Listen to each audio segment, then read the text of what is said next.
Ali was born in a small village. Poverty was the hallmark of his home. He had to struggle even for 2 meals a day.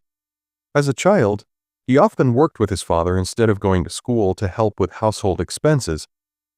But he had a dream in his heart, to do something big to change his life.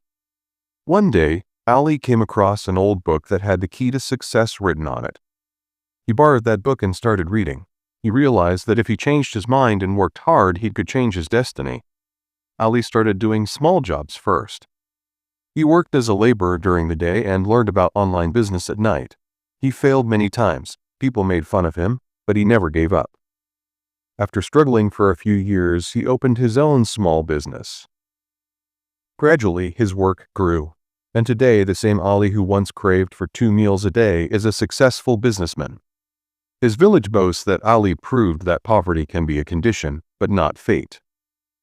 Lesson: no matter what the circumstances in life are, if you are willing to work hard and learn, nothing can stop you from succeeding.